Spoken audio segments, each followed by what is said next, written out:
सांगली लोकसभेत अपक्ष उमेदवार म्हणून उभे राहिलेले विशाल पाटील यांचा खासदार म्हणून निवडून आल्याबद्दल काँग्रेसकडूनच आणखी एक सत्कार सोहळा आणि स्नेहमेळावा सांगलीत रात्री पार पडला। काँग्रेसचे नेते मदनभाऊ पाटील युवा मंचाकडून हा सोहळा आणि स्नेहमेळावा आयोजित करण्यात आला होता। या सोहळ्याला माजी राज्यमंत्री आमदार विश्वजित कदम यांची प्रमुख उपस्थिती होती। यावेळी विश्वजित कदम यांच्या भाषणाने काँग्रेस कार्यकर्ते अधिकच प्रोत्साहित झाले। सांगलीतील काँग्रेस एकत्र करत सर्वांची आम्ही मूठ बांधली। आमच्यातील हेवेदावे सगळे विसरून आम्ही एकदिलाने काम करण्याचा निर्णय घेतला। सगळी कटुता बाजूला ठेवत जिल्ह्याच्या विकासासाठी आणि काँग्रेस नेत्यांसाठी एकत्र काम करण्याची सर्व काँग्रेस नेत्यांनी तयारी दर्शवली। पण आमची झालेली ही एकजूट आणि आम्ही बांधलेली मूठ काही जणांना बघवली नाही। तसेच काँग्रेस नेत्यांची कार्यकर्त्यांची एकजूट होत असताना ज्यांनी खडे टाकण्याचे प्रयत्न केले त्यांना त्यांची जागा या लोकसभेत दाखवून दिली आहे। पुन्हा ते आपल्यामध्ये खडे टाकण्याचे काम करणार नाहीत, पण आपली नेत्यांची आणि कार्यकर्त्यांची एकजूट कायम राहायला हवी असेही कदम म्हणाले। 10 वर्ष जिल्ह्याची विकासाच्या नावाखाली केवळ फसवणूक झाली। यात बदल म्हणून आपल्याला आपल्या विचाराचा खासदार दिल्लीला पाठवणे गरजेचे होते आणि आपण तो पाठवला। पूर्वीचे विशाल पाटील आणि आत्ताचे विशाल पाटलांमध्ये खूप चांगला फरक आहे। आम्ही विशाल पाटील यांना खासदार करू हा शब्द दिला, तो पूर्णही केला। आता नवा विशाल पाटील सांगली जिल्ह्याच्या विकासासाठी काम करून आपले स्वप्न पूर्ण करून दाखवेल असा विश्वास आहे असेही कदम म्हणाले। येत्या विधानसभा निवडणुकीत जिल्ह्यात 4 ते 5 जागांवर काँग्रेस पक्ष लढणार आणि जिंकणार असा विश्वासही कदम यांनी बोलून दाखवला। जिल्ह्याचे नेतृत्व जर आज सर्व काँग्रेस नेते कार्यकर्त्यांनी दिलाय तर माझे वचन आहे की ज्यांनी काँग्रेसद्वारे काम केले त्यांना चांगला न्याय देऊ। आता एक माणूस विशाल पाटील यांच्या रूपात लोकसभेत पाठवलाय।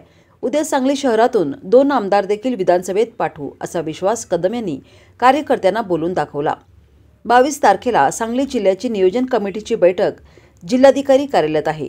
विशाल पाटील यांची ही सांगलीतील पहिली बैठक असेल आणि विरोधकांची शेवटची बैठक असेल असे कदम म्हणाले।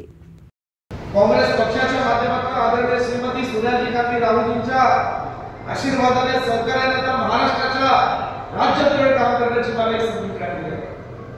म्हणून मी तुम्हाला सांगतो, तुम्ही काही बोलो, या जिल्ह्यामध्ये 4 किंवा 5 जागांवर काँग्रेस पक्ष 100% लढणार आणि या ठिकाणी लढल्यानंतर या जागा या ठिकाणी काँग्रेस पक्ष निवडणार। आजचा निश्चय, ही आमची तयारी आणि आमची जिद्द। अंतर्गत काही प्रश्न आहेत ते निश्चितपणे आम्ही बंद खोलीत कार्यकर्त्यांच्या भावना ऐकण्याकरता मार्ग काढण्याचा प्रयत्न।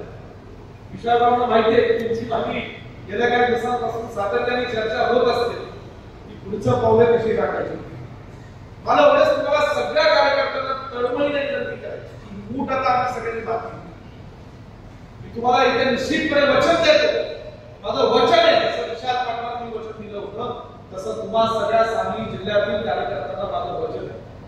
वसंतदादांच्या विचाराचे, जे मदन भाऊंच्या विचाराचे, जे पतंगराव कदम साहेबांच्या विचाराचे, ज्या सगळ्या कार्यकर्त्यांना माझं वचन आहे की ज्यांनी या ठिकाणी आज काँग्रेस पक्षाच्या माध्यमातून चांगल्या पद्धतीने काम केलं, 5 वर्ष ही मूठ बांधली, अशा व्यासपीठावर बसलेल्या सगळ्या लोकांना चांगल्या पद्धतीचा न्याय देण्याची जबाबदारी विश्वजित करण्याची आहे। मी एक माणूस लोकसभेत पाठवलेला आहे तुमच्या आशीर्वादाने, तुमच्यासाठी। कुणाचं एकट्याचं काम नाही, तुम्ही सगळ्यांनी प्रयत्न साथ दिली, तुम्ही अक्षर झाला म्हणून आम्ही करू शकतो। तसंच आमदार सुद्धा या जिल्ह्यातनं एक काय तुम्ही म्हणला तर 2 सुद्धा आमदार या ठिकाणी असतील, जिल्ह्याची जबाबदारी माझी नाही, एवढी धमक तुमच्या आशीर्वादाने लावली। फक्त तुम्ही काही वातावरण खराब होईल असं काय, ही जी